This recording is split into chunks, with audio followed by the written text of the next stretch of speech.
What is a 1031 exchange? A 1031 exchange is a powerful tool for real estate investor looking to defer capital gain taxes when selling a property and reinvesting the proceeds into a new property. So this strategy can provide significant tax benefits and contribute to long-term financial growth. So let's explore the history, benefit, and process of 1031 exchange. Let's look at the historical background. So we have to talk about the Stock Exchange of 1920. The concept of a 1031 exchange originates from the Stock Exchange case in 1920, where an investor successfully deferred taxes by swapping properties. This set the foundation for modern 1031 exchanges, allowing investors to exchange real estate without immediate tax liability. Next up, we need to talk about the Tax Cuts and Jobs Act of 2017.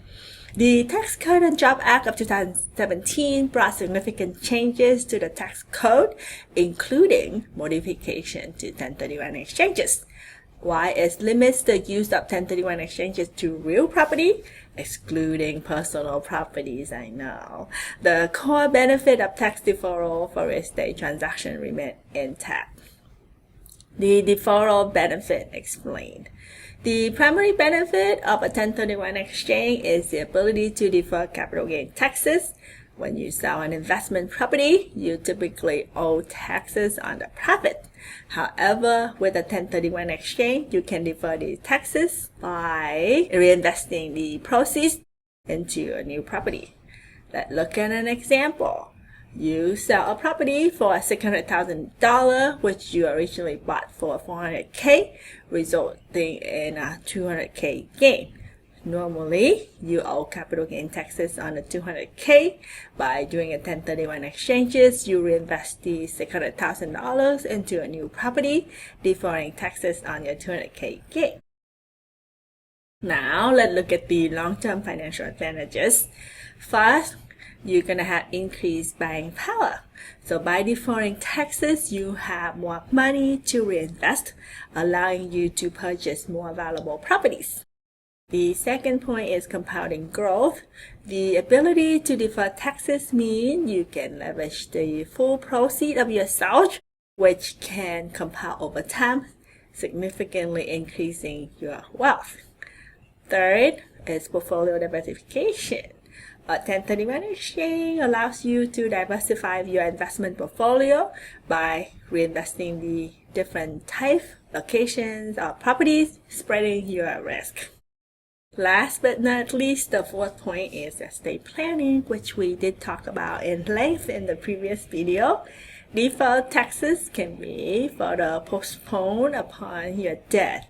Your heir can inherit the property at a stepped-up basis, potentially eliminating deferred capital gain tax. In this course is a fundamental course, so we gonna talk about mostly about the deferred exchange, which is the most typical exchange.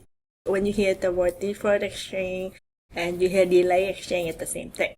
So the most common type of 1031 exchange is the deferred exchange, where you sell one property and then purchase another within a specific time frame. So you can sell one or sell multiple, and then you buy one or buy multiple. It's up to you, right?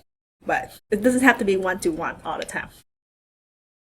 So this involves first sale of the original property. So you're going to sell your current investment property, and the second step is to identify the replacement property within 45 days from the day of the sale. So you have to identify the replacement properties by then.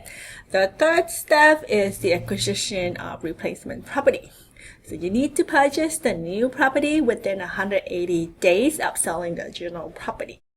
So for a timeline, you have two critical timelines that we kind of mentioned about, the 45 day and the 180 days, which is very important. You have to understand it, memorize it, calculate it, do whatever you have to do. So we had a calculator. It's very basic. You can do the math yourself, but if you prefer to have something handy, just do the calculation. We have the calculator. You can download it. So For the 45-day identification period, so you have 45 days from the sale of your property to identify up to 3 potential replacement property. So there are multiple rules for property identification, but I'm just going to use the most common one, which is the you can identify up to 3 properties. The deadline is a strict deadline. Right, so you cannot miss it. If you miss it, you are being disqualified for the exchange. Then it's gonna count as a regular sale. So for example, you sell your property on January 1st. By February 15, which is 45 days later, you must have identified your replacement properties. The second deadline is the 180 days exchange period deadline. So you must complete the purchase of the replacement property or properties, multiple properties, include within 180 days of the sale of your original property. So this includes the 45-day identification period. So remember in our previous example, you sell your property on January 1st. So by June 30th, that is 180 days later, you must have closed on the new property. So the date counting from the date that you sold your original property, right? It doesn't mean that after you sold it, you have 45 days to identify, and from that point on, you have 180 days. No, it goes back to the first day, right? So simple concept, but we want to make sure that we get this straight. And once when you sold your property, you're on a treadmill, and you have to make sure you know your date exactly. A 1031 exchange is a valuable tool for real estate investor. We know all of that, and we went through some of the history and benefits and process of 1031 exchange, how it can help you make informed decision about your real estate investment. So with that, let's move on to the next topic.